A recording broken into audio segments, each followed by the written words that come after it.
Oke, kita sering banget ya dengar soal rukun iman, tapi ada satu pilar yang kayaknya sering kita lewati begitu aja. Cuma dihafal tapi jarang kita selami maknanya.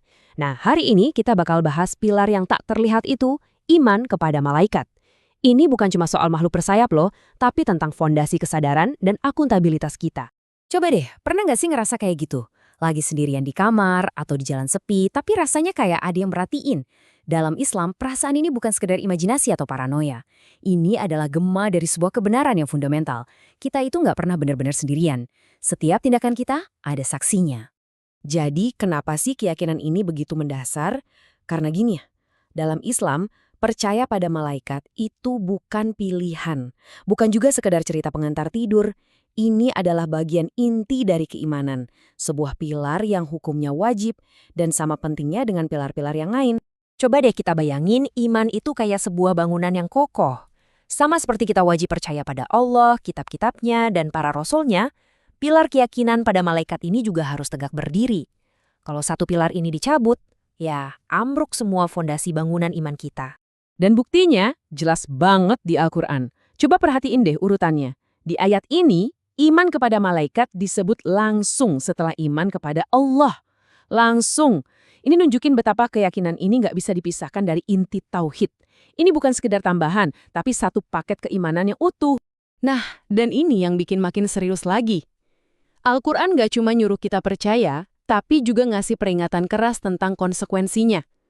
Mengingkari keberadaan malaikat itu bukan dianggap sebagai beda pendapat, tapi Al-Quran bilang ini adalah kesesatan yang nyata, yang jauh banget. Jadi jelas ya, pilar ini sama sekali nggak bisa ditawar. Oke, kita udah tahu ini wajib. Penting banget. Terus pertanyaan selanjutnya, siapa sih sebenarnya malaikat itu? Apa mereka kayak yang sering kita lihat di film-film atau lukisan? Mari kita lihat definisinya dari sudut pandang Islam.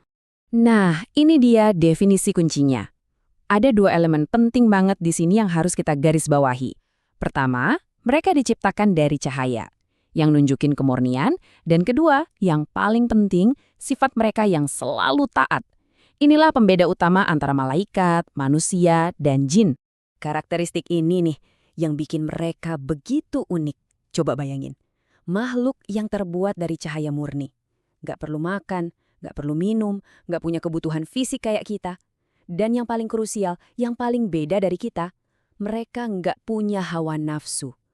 Nggak ada tuh ceritanya malaikat khilaf atau lupa. Ketaatan mereka itu absolut, sebuah kepastian, bukan pilihan. Jadi percaya malaikat itu bukan cuma konsep yang ngawang-ngawang loh. Islam itu ngenalin kita sama beberapa personel kunci di alam gaib ini. Malaikat-malaikat yang punya nama dan tugas spesifik, yang tugasnya itu berhubungan langsung dengan alam semesta dan kehidupan kita sehari-hari. Nah, ini dia beberapa pemain utamanya. Ada Jibril, sang kurir wahyu dari Allah ke para nabi. Ada Mikail, sang manajer alam semesta yang ngatur rezeki, hujan, dan tetumbuhan. Terus ada Israfil yang peranan nanti sangat krusial di hari kiamat. Ada Israel, malaikat maut, yang pasti bakal kita semua temui. Dan yang paling dekat sama kita setiap hari, nih, Rakib dan Atid. Mereka ini kayak sekretaris pribadi kita yang super canggih, yang nyatat semua perbuatan baik dan buruk kita tanpa pernah lelah, tanpa pernah miss satu detik pun. Oke, kita udah tahu siapa mereka, apa tugasnya. Terus, so what? Apa gunanya kita percaya semua ini? Apa efeknya buat hidup kita sehari-hari? Nah, disinilah letak hikmah atau kebijaksanaan terdalam dari pilar iman yang satu ini. Ini nih proses transformasinya. Ada 3 langkah. Langkah pertama, keyakinan ini nanemin rasa awas di dalam diri kita. Rasa kalau kita itu nggak pernah sendirian, selalu diawasi. Nah, dari rasa awas ini, muncullah langkah kedua, tanggung jawab. Kalau kita sadar semua dicatat, ya pasti kita mikir 2 kali kan sebelum bertindak. Puncaknya, di langkah ketiga, rasa awas dan tanggung jawab ini secara otomatis bakal nguatin ketakwaan dan hubungan spiritual kita sama Sang Pencipta. Jadi, kalau ada satu hal yang perlu kita ingat dari semua pembahasan ini, intinya cuma 2 kata. Kesadaran dan akuntabilitas.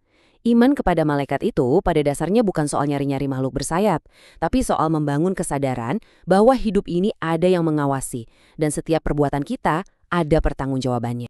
Sebagai penutup, saya mau ninggalin satu pertanyaan buat kita renungin bareng-bareng. Ini bukan lagi soal teori, tapi soal introspeksi diri kita masing-masing. Kalau kita benar-benar sadar bahwa pena para malaikat pencatat itu nggak pernah berhenti bekerja, nggak pernah kering tintanya, Kira-kira hal apa yang bakal kita ubah dari diri kita mulai hari ini juga?